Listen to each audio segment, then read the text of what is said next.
Welcome दोस्तों, उम्मीद है आप सब खैरियत से होंगे। तो आज हम अपने कोर्स के सेकंड लेक्चर को देखेंगे कि जिसमें हम सबसे पहले जो देखेंगे कि जो ट्रैवल एजेंट की अपनी लैंग्वेज होती है उसमें वो कोर्स में बात कर रहे होते हैं। अक्सर पीएनआर में वो कुछ कोड वर्ड्स यूज़ कर रहे होते हैं। तो उसका जो सबसे पहला बेसिक लेसन है वो होते हैं अल्फ़ाबेट्स। क्योंकि जब हम पीएनआर को बोल रहे होते हैं, क्योंकि ये एक मल्टी नेशनल इंडस्ट्री है, इसमें पूरी वर्ल्ड इन्वॉल्व होती हैं, डिफरेंट कंट्रीज़ के पीपल बोल रहे होते हैं, तो वो एक इंटरनेशनल इंग्लिश लैंग्वेज को यूज़ कर रहे होते हैं। जबकि सबका एक्सेंट डिफरेंट होता है, कोई बंदा ऐसे एग्जाम्पल बोल रहा होता है, कुछ एग्जाम्पल बोल रहा होता है। तो इससे हमें कई बार सुनने में समझ नहीं आ रही होती। और ट्रैवल एजेंसी में अगर एक मिस्टेक होती है, या आपकी जब वर्किंग कर रहे होते हैं ये एविएशन इंडस्ट्री में, तो इससे बहुत ज़्यादा ब्लंडर हो सकता है। जैसे अगर आप टिकट बुक कर रहे हैं किसी की, तो आप एक स्पेलिंग नाम कोई और बोल रहा है और स्पेलिंग लेकिन उसका कोई और है। आपने एयरलाइन में कॉल किया एज अ ट्रैवल एजेंट, तो आपने कॉल करके उनसे नाम बोला है, लेकिन आपने नाम तो ठीक बोला है, जैसे सुहेब। वो उनको समझ आती है कुछ सुहेब, वो कोई और स्पेलिंग लिख देते हैं। तो इससे क्या हो जाएगा, आप ट्रैवल अल्टीमेट जो आपका क्लाइंट होगा वो ट्रैवल नहीं कर पाएगा। तो इसके लिए उन्होंने एक अपने ख़ास स्पेसिफिक कोड कोड लैंग्वेज मुतारफ़ करवाई है, जो इस तरह से शो होती है, जो आपको ये डिस्प्ले हो रही होगी कि A means alpha, B mean bravo. तो इस तरह वो अपने ना स्पेलिंग्स को बोल के नाम बताते हैं। जैसे अगर उनको अली का नाम बताना है तो वो कहेंगे अल्फ़ा लीमा आइटम। तो ऐसे वो नाम लिखवाएंगे कि इनमें कोई मिस्टेक होने के चांसेस नहीं है। अगर कोई अली वैसे लिखता है तो वो ALE भी लिख सकता है। तो इस तरह गलती होने के चांसेस ख़त्म हो जाते हैं। तो सबसे जो आपका बेसिक जो होगा आपको सीखने का, तो वो आप सबसे पहले इसको ही देख रहे होंगे।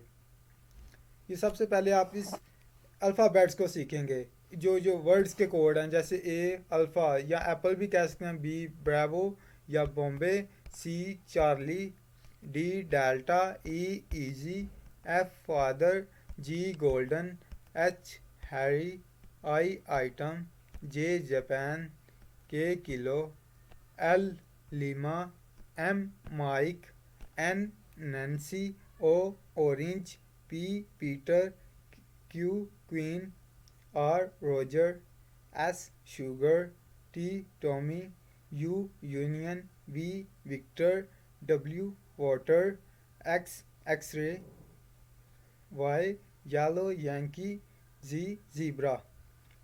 तो इस तरह आप करेंगे सबसे पहले। फिर आपका बेसिक जो लेसन है आप इसको याद करेंगे। इसके बाद हम मज़ीद कोर्स को देखेंगे। एयरपोर्ट कोर्स क्या होते हैं, सिटी कोर्स क्या होते हैं, एयरलाइन कोर्स क्या होते हैं, उसके अलावा टाइम के अपने कोर्स क्या होते हैं। तो इन सब को हम डिस्कस करेंगे। सबसे पहले आप इसको याद कर लेंगे, फिर हम नेक्स्ट पे चलेंगे। उसके बाद आता है जो aviation industry time format use करती है, वो 24 आवर्स का होता है। नॉर्मली जो हम आम रूटीन में यूज़ कर रहे होते हैं वो 12 आवर्स का होता है। जैसे कि आपने घड़ी डाली होगी जो सुइयों वाली होती है, जिसमें पिंस होती हैं, तो वो होती है 12 आवर में फिक्स्ड होती है। लेकिन जो एविएशन होती है, जो एयर इंडस्ट्री है, जो मतलब एयरलाइन इंडस्ट्री है, इसमें सिर्फ 24 आवर्स यूज़ होता है। कोई AM या PM का कोई कंसेप्ट यूज़ नहीं होता। ये नहीं कि AM है तो दिन है, PM है तो शाम है।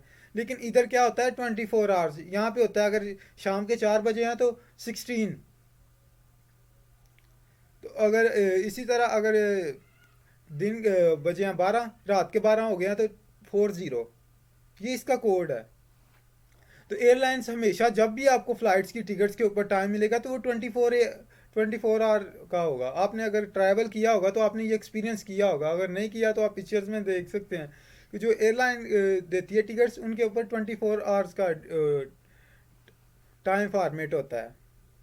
तो ये सबसे पहले हम देख लेते हैं। Airline use 24 hours time format. Understanding 24 hour time depending on your airline, your departure time and everything else on your ticket might be listed in 24 hour time. कि जो भी एयरलाइन टिकट्स देती हैं, आपको इशू करती हैं, उसमें हमेशा 24 आवर ही लिखा होगा। ये नहीं लिखा होगा कि 1। अगर एक हुआ तो वो लिखेंगे, एक नहीं लिखेंगे, वो 13 लिख देंगे।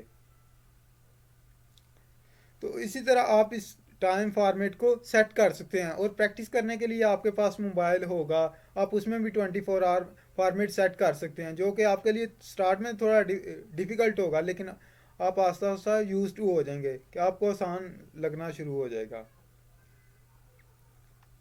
और उसके बाद ये हम आपको प्रैक्टिस में दिखाते हैं कि अगर रात के 12 बजे हैं तो ये 4 0 होंगे, और अगर 1 बजने वाला है तो ऐसे होगा 0100।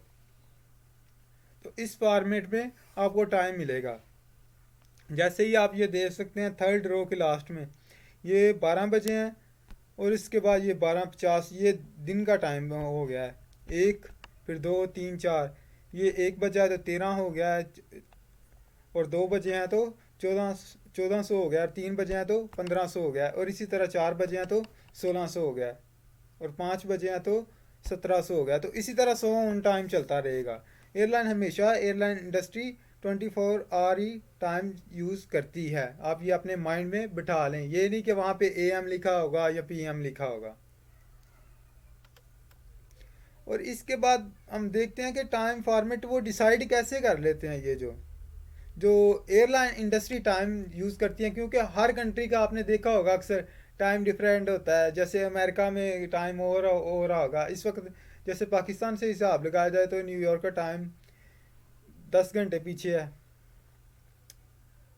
अगर यहाँ पे 10 बजे हैं तो वहाँ पे 1 बजा होगा, ये 10 घंटे का डिफरेंस होगा। इसी तरह इंडिया के साथ देख लें तो आधा घंटा और हो जाएगा, क्योंकि इंडिया का पाकिस्तान के साथ आधे घंटे का टाइम डिफरेंस है। तो एयरलाइन फिर एक ऐसा टाइम यूज़ करती हैं जो पूरी दुनिया में उनको समझ आ रही हो, कि हर कोई बंदा अपने लोकेशन के हिसाब से, अपनी पोजीशन के हिसाब से इसको काउंट कर पाए। लाइक अगर 12 बजे एयरलाइन के ऊपर टाइम, टिकट के ऊपर लिखा हुआ है 12 बजे, तो वो जहाँ से टाइम स्टार्ट हो रहा है, जहाँ से फ़्लाइट डिपार्चर हो रही है, वो वहाँ के 12 बजे का टाइम होगा। ये नहीं कि वो जहाँ पहुँच रहा है वहाँ पे भी 12 का टाइम हो। कई बार ऐसे भी होता है कि जो बंदा है वो अपने कंट्री से 12 बजे की फ़्लाइट पे उड़ा है और आगे भी पहुँचा तो वहाँ पे भी 12 बज गए हैं, क्योंकि इस कंट्री का टाइम उसकी कंट्री से पीछे था। तो ये आपको लिए समझना बहुत मतलब ज़रूरी है। तो ये हम जिस चीज़ को यूज़ कर रहे होते हैं, जो हम स्टैंडर्ड यूज़ कर रहे होते हैं, जैसे कि वज़न को तोलने के लिए स्टैंडर्ड हम यूज़ करते हैं। हम जब भी कोई चीनी या चावल लेने जाते हैं तो हम ये नहीं कहते कि हमें 5 चावल दे दो, 6 चावल दे दो, 10 चीनी दे दो। तो आप क्या कहते हो, उसका यूनिट बताते हो वज़न का, वेट, हमें 1 kg चावल चाहिए। तो इस तरह क्या होता है, वज़न का यूनिट होता है 1 kg, 2 kg। तो इसी तरह जो हम देखते हैं, जैसे आप कहीं पे ट्रैवल करते हैं तो आप बताते हैं मैंने 5 किलोमीटर ट्रैवल किया, तो आप क्या बता रहे होते हैं कि स्टैंडर्ड यूनिट होता है ट्रैवल करने का, डिस्टेंस का, फासले का एक खास यूनिट होता है। इसी तरह जो हम यहाँ पे टाइम यूज़ कर रहे हैं, टाइम फॉर्मेट, उसका जो स्टैंडर्ड यूनिट है उसको GMT या UT बोलते हैं। क्योंकि जब पहले तो GMT यूज़ होता था, अभी भी कुछ एयरलाइंस यूज़ करती हैं, और UTC। GMT means Greenwich mean time, और UTC का मतलब है कोऑर्डिनेटेड यूनिवर्सल टाइम। तो ग्रीनविच क्या है, सबसे पहले हम इसको देखते हैं। ग्रीनविच इस यूनिट का क्यों नाम है, जो हम टाइम ले रहे हैं इसको कहते हैं GMT 1600। तो इसका मीनिंग सबसे पहले देख लें। ग्रीनविच क्या है, ये एक लंदन में ऐसी मतलब एक टाउन है जिसको हम कह सकते हैं जहाँ पे क्या हुआ था, रॉयल ऑब्जर्वेटरी प्लेस है, वहाँ पे क्लॉक लगा हुआ है जिससे हम पूरी दुनिया का टाइम सेट करते हैं। अक्सर आपने अगर अगर सुना हो तो देखा होगा कि जो होता है लंदन, उसको दुनिया का सेंटर कहा जाता है। सेंटर किस हवाले से कहा जाता है कि टाइम के हवाले से। वैसे भी हो सकता है शायद उसकी लोकेशन थोड़ी आगे पीछे हो जाए, लेकिन टाइम के हवाले से हम उसको एक आइडियल मानते हैं, सेंटर मानते हैं, जिसके हिसाब से हम टाइम को आगे और पीछे काउंट कर रहे होते हैं। जैसे कि अगर हम लंदन से ईस्टर्न साइड को देखें तो उस साइड पे उसका टाइम क्या होगा, प्लस होता जाएगा, प्लस होता जाएगा, 1 1 1। वो जैसे हमने जोन्स को डिवाइड किया 24 उसके हिसाब से। लेकिन अगर हम लंदन से नॉर्थ की तरफ जाएं, मतलब अमेरिका की साइड पे जाएं, कनाडा की साइड पे जाएं, तो टाइम क्या होता जाएगा, माइनस में जाता जाएगा, क्योंकि हमने उस साइड को क्या किया, माइनस में डिवाइड कर दिया। और इस साइड को क्या किया, उस साइड पे -12 तक जाएगा मैक्सिमम टाइम, और इस साइड पे मैक्सिमम +12 तक जाएगा। तो ये पर अर्थ ईयर के हिसाब से डिफरेंस आता जाए। जैसे आप जोन से चेंज करते जाओगे वैसे वैसे आपका 1 घंटा 2 घंटा या जितने भी घंटे का डिफरेंस आएगा वो आप काउंट कर सकते हो। जैसे मैं आपको एग्जांपल देता हूँ, अगर हमारा जीएमटी से पाकिस्तान का डिफरेंस देखा जाए तो हमारा बनता है 5 घंटे। अगर लंदन लंदन में 12 बजे हुए हैं तो पाकिस्तान में 5 बजे होंगे, क्योंकि पाकिस्तान अपना टाइम उस टाइम के हिसाब से अपना काउंट करता है। तो इसीलिए तो दुनिया का सब हर एक कंट्री का टाइम फिक्स होता है। जैसे कि अगर मैं एग्जांपल दूं, फॉर एग्जांपल अगर पाकिस्तान में 12 बजे हैं तो ये क्यों 12 बजे हैं, ये किस हवाले से बजे हैं। ये 5 भी बज सकते थे, ये 10 भी हो सकते थे, एक ही टाइम में 20 भी हो सकते थे। तो क्यों ये मतलब 5 ही बजे हैं। तो इसका लॉजिक यही होता है कि जो लंदन में ग्रीनविच है, जो हमने स्टैंडर्ड टाइम जिसको हमने आइडियल माना है, जो हमारा स्टैंडर्ड यूनिट है जिसके हिसाब से हम दूसरों को मैयर करते हैं मापते हैं, तो उसके हवाले से हमारे टाइम को इसलिए ये टाइम हो गया।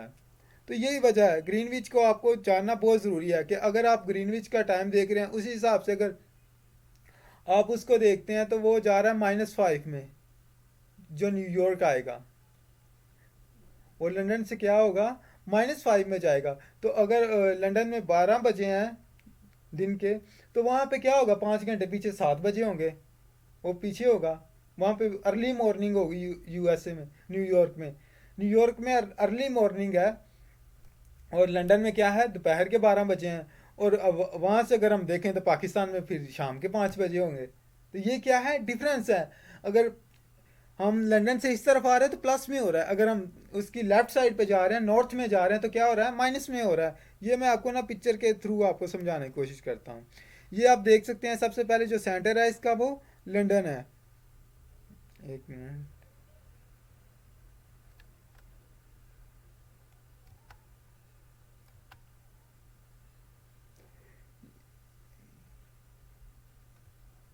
ये है लंदन, यहाँ पे ये मैंने रेड किया है, ये यूके पास ये लंदन है। इसको हम क्या मानते हैं ज़ीरो मानते हैं। ये देख रहे हैं आप देख रहे होंगे कि ये ज़ीरो है, इसको हमने क्या माना है आइडियल है, कि यहाँ पे क्या है स्टैंडर्ड टाइम है। अगर हम इस साइड पे जाते हैं, जैसे कि ये 1 हो गया, उसके बाद इस ये क्या होगा 2 हो गया, ये 3 हो गया, और इस तरह हम इस तरफ जाते हैं तो ये 4 हो गया, ये -5 हो गया, ये -6 हो गया, ये -7 हो गया, ये -8 हो गया।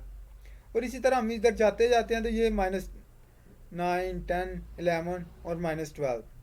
और इसी तरह अगर हम इस साइड पे आते हैं लंदन की इस साइड पे, तो ये +1 हो गया, ये +2 हो गया, और इसके बाद ये +3 हो गया, और ये +4 हो गया, और ये +5 हो गया जिसमें हम पाकिस्तान आता है, और उसके बाद आता है +6 हो गया, +7। और अगर ये आप देख रहे होंगे अगर हम ये नॉर्थ की साइड पे जाते हैं, इस साइड पे जाते हैं तो ये क्या हो रहा है, ये माइनस में जाता जा रहा है। और अगर हम इसकी राइट साइड पे जा रहे हैं तो ये क्या हो रहा है, सारा प्लस में जा रहा है।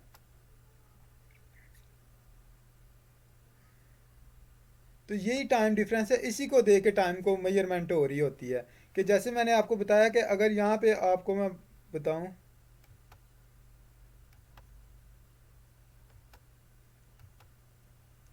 अगर लंदन में यहाँ पे मैंने आपको बताया अगर यहाँ पे क्या है 12 बजे हुए हैं, तो यहाँ पे क्या होगा न्यूयॉर्क में, फिर ये 5 घंटे पीछे ये न्यूयॉर्क रहा, और ये रहा कराची, ये पाकिस्तान। अगर यहाँ पे 12 बजे हैं तो यहाँ ये -5 में आ रहा है, आप देख रहे होंगे जो जीएमटी क्या होता है ज़ीरो होता है। तो ये देखें 1 -1 -2 -3 -4 -5, तो ये क्या हो जाएगा 5 घंटे पीछे चले जाएगा। और इसी तरह अगर हम इसको देखें पाकिस्तान को, अगर हम देखेंगे स्टैंडर्ड टाइम के साथ जीएमटी के साथ, तो ये देखें +1 +2 +3 +4 और +5, तो ये +5 हो जाएगा। और अगर 12 में हम 5 प्लस करेंगे तो ये कितना आ जाएगा, ये 5 हो जाएगा, मतलब 17 हो जाएगा। तो ये क्या है, इस वक्त यहाँ पे 5 बजे हैं शाम के, यहाँ पे क्या है सुबह के 7 बजे हुए हैं, और यहाँ दोपहर के 5 हैं। ये इस तरह होता है। ये हम ग्रीनविच को हमने कैसे जीएमटी को फाइंड किया, क्योंकि सबसे पहले जो होता है सूरज वो इस तरफ से निकलता है।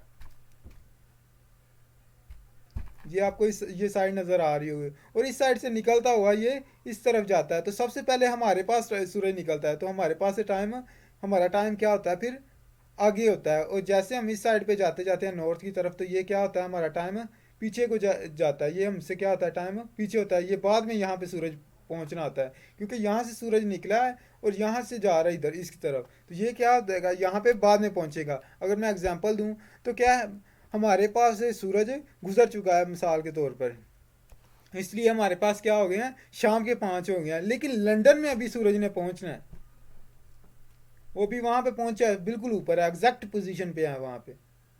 तो वहां पे क्या अभी टाइम है, वहां पे के दोपहर के 12 बजे हुए, जबकि हमारे पास तो शाम हो गई है, 5 बज गए हैं।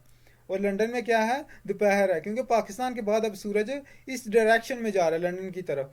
और लंदन लंदन से फिर कहाँ पे जाना है इसने, यूएसए की तरफ, न्यूयॉर्क की तरफ। तो यहाँ पे अभी सुबह के 7 बजे हुए हैं, यहाँ पे अभी सूरज नहीं पहुंचा, जैसे यहाँ पे पहुंचेगा तो यहाँ पे भी क्या हो जाएंगे, फिर 12 बज जाएंगे, लेकिन ये पीछे का डिफरेंस फिर वो भी बढ़ जाएगा वैसे ही। तो ये इसमें एक्चुअल डिफरेंस था जो मैं आपको समझाना चाह रहा था। होप है, उम्मीद है मुझे कि आपको ये समझ आ गई होगी। बहुत शुक्रिया, थैंक्स फॉर वाचिंग। और अगर आप हमारी मज़ीद वीडियोस देखना चाह रहे हैं तो आप हमारे पेज को फेसबुक पे लाइक कर सकते हैं।